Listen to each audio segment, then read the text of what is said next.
than a few people are paying a lot of attention to something that goes back thousands of years. The last day on the long-running Mayan calendar appears to be, well, tomorrow.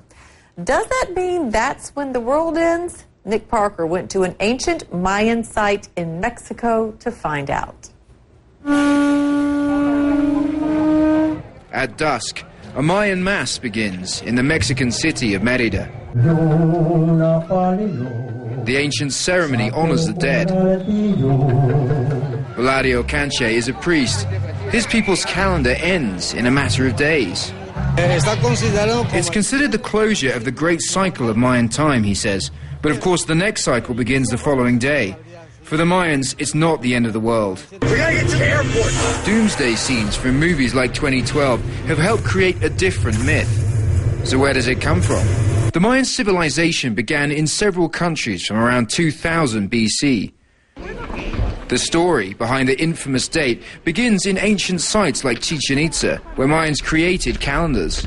The Mayas were astronomers. When they go into the tower in the upper part, they can make observations. They relate the astronomical records with the agriculture, with the economy.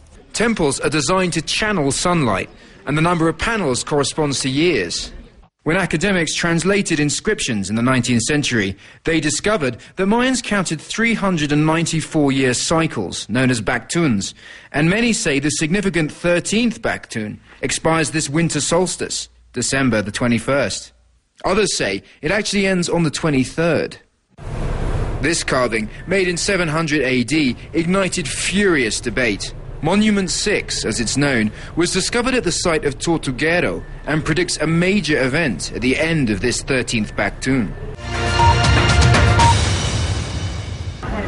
Chichen Itza, perhaps the jewel in the crown of the Maya Empire. A World Heritage Site that attracts more than 1 million visitors a year. Thousands have flocked to the ruins before, as the advertising slogan puts it, it's too late.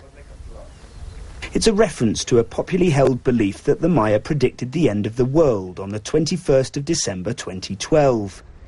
Some see a centuries-old apocalyptic prophecy being fulfilled in the current global economic meltdown. But for modern-day Mayas, selling trinkets in the shadow of the pyramid, it's all just one big misunderstanding. It's not the end of anything, Isidro says. Rather, it's the start of a new 144,000-day cycle in the Maya calendar called a Baktun. We're privileged to be here to witness it, he says. In the state capital, Mérida, a new multi-million-dollar museum on Maya culture is shortly to open to the public. It's a stunning collection of artifacts and interactive exhibits intended to educate visitors about the Maya people, both past and present. But campaigners say the Maya aren't just museum pieces. The supposed prophecy of the end of the world has brought Maya people and their culture to global attention. It's been very lucrative for the Mexican government too, who've actively promoted the idea to push tourism. But after centuries of being treated as second-class citizens, many Mayas say they'd like to see some form of economic benefit from all of this as well. But the Maya are a resilient people who have outlived their Spanish conquerors.